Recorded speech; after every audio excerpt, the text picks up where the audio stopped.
पितृपक्ष पंधरवाडा म्हटलं की प्रत्येकाच्या घरात आवर्जून केले जाणारा आणि आवडीने खाल्ले जाणारा पदार्थ तो म्हणजे तांदळाची खीर। वेगवेगळ्या भागात वेगवेगळ्या घरी वेगवेगळ्या पद्धतीने केला जातो। तर इथली जी पद्धत आहे अगदी साधी सोपी आहे। नेहमीच्या खीरीला मस्त दुप्पट चव येण्यासाठी अगदी 10 मिनिटात याला दाटसरपणा येण्यासाठी काय करायचं ते इथे मी सांगितलेलं आहे। त्यासाठी व्हिडिओ स्किप न करता पूर्ण पहा। इथे मी अर्धी वाटी इतकं बासमती तांदूळ घेतलेला आहे। स्वच्छ 2 ते 3 पाण्याने धुवून घेतलेला आहे। त्यानंतर तांदूळ भिजत ठेवते वेळेसच यामध्ये मुठभर काजू मुठभर बदाम टाकून घेतलेला आहे। कोमट गरम पाणी यामध्ये टाकून घ्यायचं आहे। साधारण अर्ध्या तासासाठी बाजूला ठेवायचं आहे। तर जेवढं तांदूळ छान भिजेल तेवढं आपलं खीर मस्त पटकन होईल। तर या ठिकाणी आता यासाठी लागणारं दूध पाहूया। तर इथे मी 1 लिटर दूध घेतलेलं आहे। तर इथे मी पॅकेटचं दूध घेतलेलं आहे। तुमच्याकडे जर म्हशीचं गाईचं असेल तर ते तुम्ही वापरू शकता। थोडंसं पाणी सुरुवातीला पातेल्यामध्ये टाकून घेतलेलं होतं, त्यानंतर दूध टाकून घेतलेलं आहे म्हणजे दूध जे आहे करपणार नाही। तर खीरीला छान टेस्ट येण्यासाठी इथे मी 2 पळी इतकं दूध बाजूला काढून ठेवलेलं आहे। ते का पुन्हा सांगेनच। तर इथे अर्धा तास झालेला आहे। काजू बदाम तांदूळ छान भिजल्या गेलेला आहे। तर बदामावरचं जे साल आहे आपल्याला या पद्धतीने काढून घ्यायचं आहे, जेणेकरून आपल्या खीरीला मस्त पांढरा शुभ्र रंग येतो।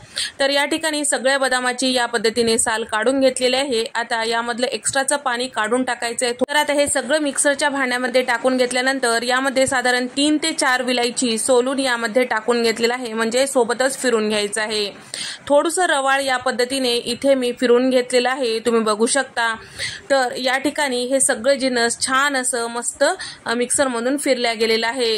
या पद्धतीने आपल्याला मिक्सरमधून फिरून घेतल्यामुळे एकतर काजू बदामाची टेस्ट सुद्धा खीरीला मस्त येते आणि सोबतच खीर मस्त पटकन दाटसर होते। तर इथे आपल्या दुधाला सुद्धा छान असं उकळी आलेली आहे। यामध्ये तयार करून घेतलेलं आपलं जे काजू बदाम आणि तांदळाची जे पेस्ट होती ते यामध्ये टाकून घेतलेलं आहे। सगळं छान व्यवस्थित मिक्स करून घ्यायचं आहे। तर या ठिकाणी गॅसचा फ्लेम मोठा ठेवायचा नाही, अगदी कमी गॅसवर आपल्याला हे सगळं मिक्स करून घ्यायचं आहे। हवं तर तुम्ही हे कढई गॅसवरून उतरून त्यानंतर मिक्स करून वर ठेवलं तरीही चालतो। सोबतच इथे मी टाकत आहे साधारण कपभर इतकं साखर।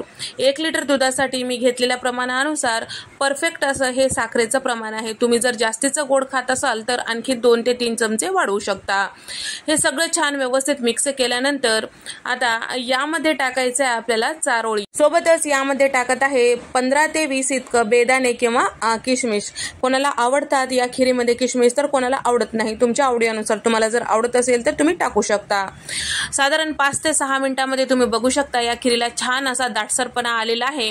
आता या खीरीची चव दुप्पट होण्यासाठी इथे आपण ट्रिक करणार आहोत, ती म्हणजे जे काढून ठेवलेलं 2 पळी इतकं दूध होतं त्यामध्ये टाकत आहे साधारण पोहे खायच्या चमच्याने 4 चमचे इतकं दूध पावडर किंवा मिल्क पावडर। तर आता ते सगळं छान व्यवस्थित मिक्स करून घ्यायचं आहे। थंड दुधातच मिक्स करायचं म्हणजे गुठळ्या होत नाही। छान व्यवस्थित मिक्स केलं की आपलं खीर जेव्हा छान असा दाटसरपणा येतो त्यावेळेस हे दूध पावडरचं जे मिश्रण आहे टाकून घ्यायचं, या खीरीमध्ये मिक्स करून घ्यायचं, जेणेकरून आपल्या खीरीला मस्त चव येते। तर या ठिकाणी सगळं छान व्यवस्थित मिक्स झालेलं आहे, तुम्ही बघू शकता। आता आपल्याला साधारण 1-2 मिनिटांसाठी हे शिजवून घ्यायचं आहे। तर इथे तुम्ही बघू शकता मस्त या खीरीला दाटसरपणा आलेला आहे। जसजसं हे थंड होईल तसतसं आणखीन याला दाटसरपणा येतो। पूर्णपणे थंड झाल्यानंतर जेव्हा आपण हे खीर दुसऱ्या पातेल्यात किंवा दुसऱ्या टोपल्यामध्ये काढून घेतो त्यावेळेस मीठ टाकायचं।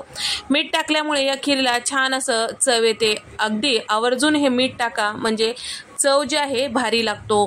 तर या ठिकाणी अतिशय साधी सोपी कोणालाही करता येईल आणि त्याचबरोबर दुप्पट चवीची होण्यासाठी कोणती ट्रिक करायची आणि छान दाटसरपणा येण्यासाठी काय करायचं ते सगळं या व्हिडिओमध्ये दाखवलेलं आहे। खीर तयार करते वेळेस सतत आपल्याला खीर मिक्स करत राहायचं आहे, जेणेकरून करपणार नाही।